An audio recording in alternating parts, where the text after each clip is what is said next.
شیخ میرے شوہر کے نانا کم و بیش 50-60 سال قبل فلپس کمپنی کا شیئر لیے تھے. جی وہ تو حیات سے نہیں ہیں، ان کے نواسی موجود ہیں. چند دن قبل فلپس والوں کی طرف سے لیٹر آیا ہے کہ اس نام کا شیئر لیا گیا تھا، وارث کی تفصیل جمع کریں تمام ثبوت کے ساتھ. یہ تمام پروسیس کے بعد جو رقم کمپنی سے ملے گی شیخ تو وارث میں تقسیم ہوگی. کیا اس شیئر کا پروفٹ جائز ہوگا یا صرف اصلی رقم جتنے کی انہوں نے شیئر لی تھی؟ رہنمائی فرمائیں. جی جزاک اللہ خیرن. شیخ بہن کا سوال جو ہے اس میں دو تین بیسک باتیں ہیں. پہلی بات تو شیئر لینے کا کیا حکم ہے اس کو پہلے جاننا ضروری ہوتا ہے. باقی شیئر میں جو پرافٹ بعد میں ملا ہے اس کا مسئلہ بعد میں آئے گا.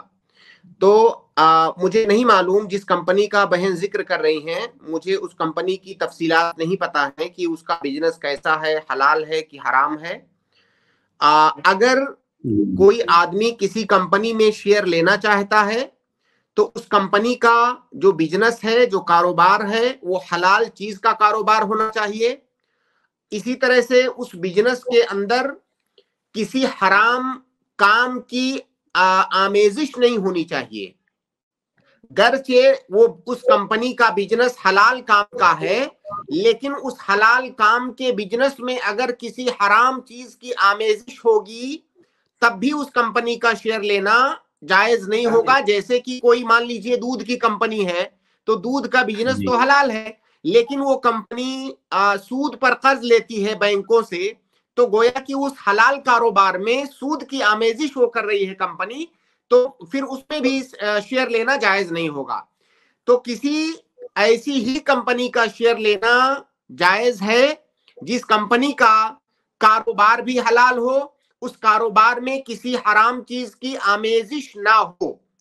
تو ان شرطوں کے ساتھ کسی کمپنی کا شیئر لینا جائز ہوگا.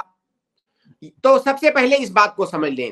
دوسری بات، اگر کسی نے فرض کیجئے کسی حرام کمپنی کا شیئر خریدا ہے، ایسی کمپنی کا شیئر خریدا ہے جس میں شیئر خریدنا جائز نہیں ہے، جو کہ شریعت کے معیار پر پورا نہیں اترتا ہے، اس کا شیئر کسی نے خرید لیا، تو اس نے تو حرام کام کیا. اس نے ایسا کیا، لیکن اس آدمی کی وفات ہو گئی. اب اس آدمی کی وفات ہونے کے بعد وہ کمپنی اس شیئر کا جو پرافٹ آ رہا ہے وہ پرافٹ دے رہی ہے، تو کیا ایسی صورت میں اس حرام شیئر کا پرافٹ اس کے ورثہ کے لیے لینا جائز ہوگا یا نہیں جائز ہوگا؟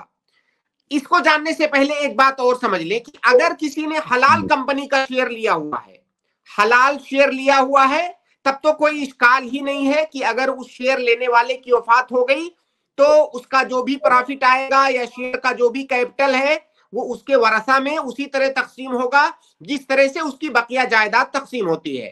لیکن بالفرض اگر ہم یہ مانیں کہ جو شیئر لیا گیا تھا وہ شریعت کے معیار پر پورا نہیں اترتا تھا، اس لیے حرام تھا، ہم اگر اس کو مان لیں تو کیا اس آدمی کے ورثہ کے لیے اس شیئر کا پرافٹ لینا جائز ہوگا کہ نہیں جائز ہوگا؟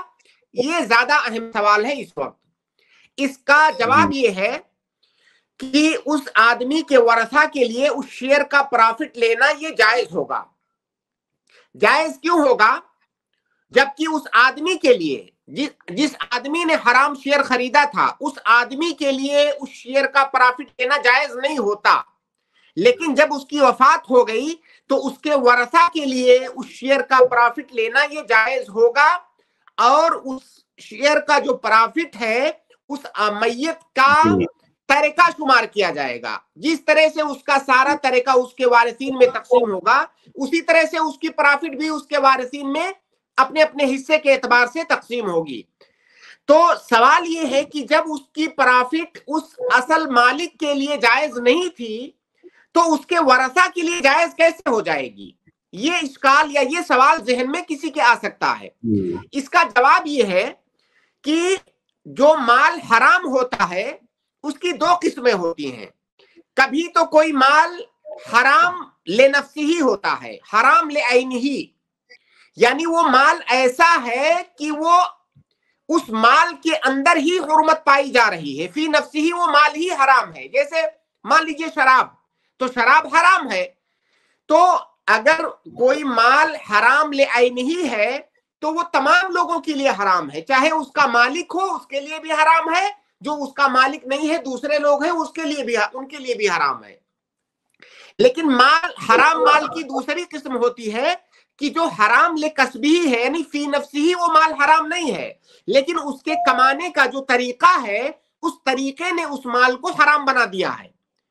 جیسے کہ کوئی کہیں سے آپ کو سود کی رقم ملتی ہے یا کسی حرام کمپنی میں لگائے ہوئے شیئر کا جو پرافٹ ملتا ہے، تو یہ حرام لعینہ ہی نہیں ہے. وہ جو نوٹ ملتا ہے آپ کو اس کمپنی سے، وہ نوٹ حرام نہیں ہے، بلکہ اس کے حاصل کرنے کا جو طریقہ ہے اس نے حرام بنا دیا ہے.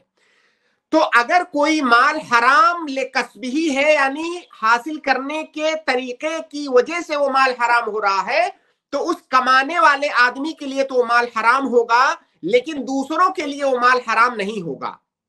تو یہ جو شیئر ہے، اگر بالفرض مانے کہ وہ شیئر حرام کمپنی میں لگایا گیا تھا اور اس کا جو پرافٹ آیا ہے، اس کا جو اصل مالک تھا شیئر خریدنے والا، اس کے لیے تو حرام ہے کیونکہ اس نے حرام طریقے سے اسے کمایا. لیکن اگر اس کی وفات ہو گئی تو اس کے ورثہ کے لیے اس لیے حلال ہو جائے گا کہ وہ مال حرام لکسبہ ہے، اور مال حرام لکسبہ اگر ہے تو اس کا حکم یہ ہے کہ دوسروں کے لیے وہ حرام نہیں ہوگا، اور اس آدمی کی وفات کے بعد وہ مال اس کے ورثہ کو منتقل ہو جائے گا. تو آپ دو چیزیں دیکھیں کہ اگر وہ کمپنی، آپ پہلی بات تو یہ پتہ کریں کہ وہ کمپنی حلال تھی کہ نہیں. اگر حلال تھی تب تو کوئی مسئلہ ہی نہیں ہے، اس کے جو بھی ورثہ ان کے تھے ان کے ورثہ کے درمیان وہ مال تقسیم ہو جائے گا. اور اگر بالفرض وہ کمپنی حرام بھی تھی تب بھی اس کا جو شیئر تھا اس سے جو پرافٹ ملے گا وہ ورثہ کو منتقل ہو جائے گا ترکہ کی حیثیت سے، اور وہ لوگ اس کو آپس میں تقسیم کر لیں گے.